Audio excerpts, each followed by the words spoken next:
ওসমান হাদিরও আপনাদের একক বানায় ফেলতে, তাহলে তো হবে না। ওসমান হাদির জন্য তো আমি মিছিল করতে, আমি পাবো কোথায়? আপনার বাসাটা কই? আমি তো এখন পর্যন্ত আমি এবার বলি আপনাকে, যেভাবে চেয়েছিলাম পেয়েছিলাম, এটা পারি না। কেন পারি না জানেন? আপনাদের কারণে পারি না। আপনি আমার ঘরে গালাগালি করবেন, আবার আমি করতে দোয়া চাইবেন, এটা তো হয় না।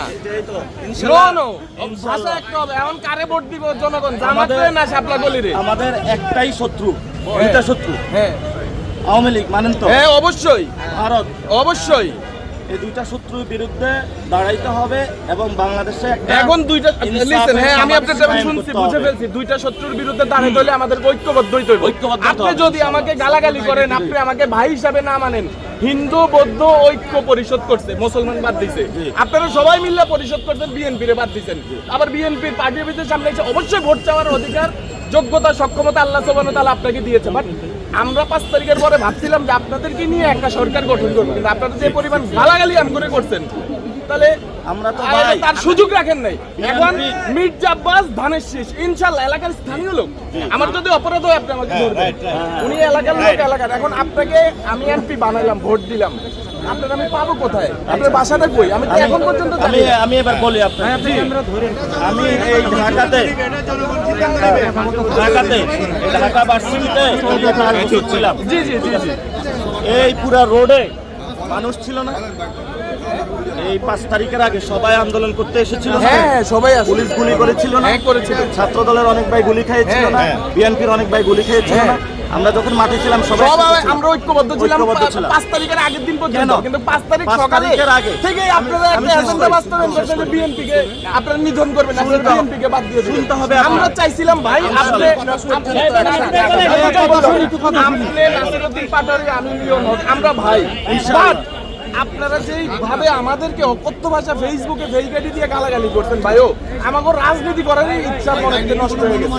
এবার আর যেইভাবে আমার জিয়াউর রহমান আপনি কথা হইতাছেন, এটা হয়। এবার আমি বলি, জিয়াউর রহমান বাংলাদেশের আইডল, বাংলাদেশের আইকন।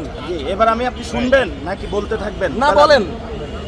আজকে এই মসজিদে নামাজ পড়েছি, বলেছি সবাই যাতে ম্যাডাম খালেদা জিয়ার জন্য দোয়া করে। উনি গণতান্ত্রিক জন্য এখানে জীবন দিয়েছেন। উনি বলেছেন কি, ওদের হাতে গোলামীর জিঞ্জির, আমাদের হাতে স্বাধীনতার পতাকা বলেছিলেন। জি, জিয়াউর রহমান তো শহীদ হয়েছিলেন। জি, আমি জিয়াউর রহমানের জন্য দোয়া চেয়েছি। 5 তারিখের আগে আমরা শেখ হাসিনার বিরুদ্ধে কেন লড়াই করেছিলাম? ফ্যামিলি বিজনেস করে, চাঁদাবাজি করে নাই, সন্ত্রাসী কার্যক্রম করে নাই। আচ্ছা, 5 তারিখের পরে গত 1 বছরে আমরা কি বাংলাদেশের সমাজটা যেভাবে চেয়েছিলাম পেয়েছিলাম? এটা পারি না। কেন পারি না জানেন? আপনাদের কারণে পারি নাই কেন জানেন? আমাদের সিস্টেমটা চেঞ্জ করতে হবে। সিস্টেমটা গলদ রয়ে গিয়েছে, শুধু মানুষ পরিবর্তন হয়েছে। আমরা আশা করব তারেক রহমান বাংলাদেশে এসেছে, উনি সব কিছু ঠিক করতেছে। সবার মধ্যে একটা আশা ভরসা দিয়েছে। উনি বলেছে একটা প্ল্যান আছে। আমরাও চাই সুন্দর একটা সমাজ বিনির্মাণ করতে। আমরাও ইলেকশনে অংশগ্রহণ করব। এই ঢাকা 8-এ শহীদ ওসমান হাদি কোনো দলের ছিল? নো, শহীদ ওসমান হাদি আপনাদের তরফে ছিল না। একজন নিরপেক্ষ। আপনারা ওসমান হাদিরও আপনাদের একক বানায় ফেলতে, তাহলে তো হবে না। ওসমান হাদির জন্য তো আমি মিছিল করতে, আমার কাছে এখন পর্যন্ত আমি আপনাকে দেখাতে পারবো। অবশ্যই কেন নট অনলি ওসমান হাদি, ওসমান হাদি এবং মুসাব্বির, আমরা সবাই বিচার চাই।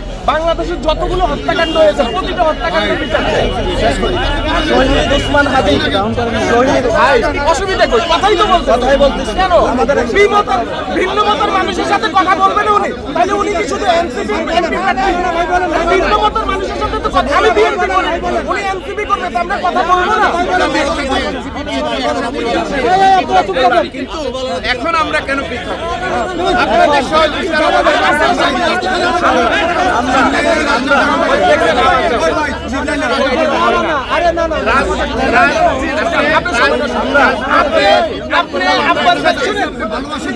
আপনি আব্বাস ভাইয়ের জন্য দোয়া করেন, আব্বাস ভাইয়ের কর্মী হিসাবে আমরা আপনার জন্য দোয়া করি।